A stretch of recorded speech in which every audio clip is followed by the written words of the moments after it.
ایک صحابی آئے، یا رسول اللہ میرا پڑوسی ہے، اس کی کھجور ایسے ٹیڑھی ہو کر میرے گھر میں چند اس کی شاخیں ہیں، ان پہ پھل لگتا ہے، وہ جو ٹوٹ کے گرتا ہے میرے بچے اٹھا لیتے ہیں، ہم غریب ہیں، وہ بھاگا بھاگا آتا ان کے منہ سے کھجور نکال لیتا ہے، اس کو کہیں کہ بچوں پر اتنی زیادتی نہ کرے۔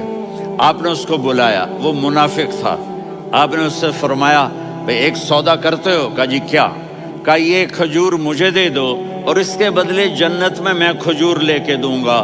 وہ کہنے لگا یا رسول اللہ یہ اصل میں میرے بچوں کو بہت پسند ہے، کوئی اور کھجور ہوتی میں دے دیتا، یہ تو میری معذرت ہے۔ وہ تو منافق تھا، وہ اٹھ کے چلا گیا۔ ایک صحابی بیٹھے تھے،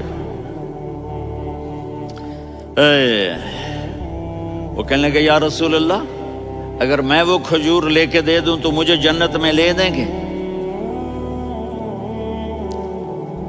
ان کا نام ہے ابو الدحداح۔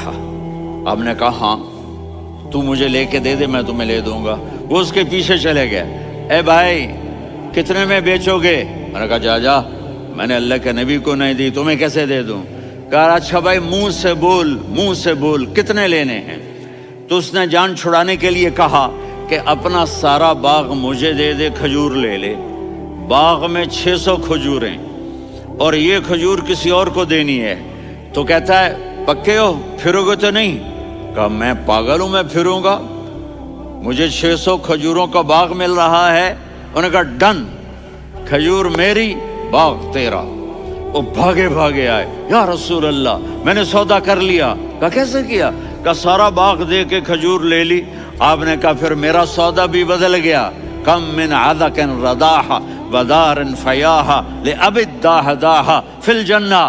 میرے ساتھی میں اپنی آنکھوں سے دیکھ رہا ہوں کہ اللہ نے تیرے لیے جنت میں ایک گھر نہیں محل بنا دیے سینکڑوں، اور ایک باغ نہیں ہزاروں باغ تیرے لیے تیار کر دیے۔ یہ ہے ایمان کی نشانی، یہ ہے محبت کی نشانی۔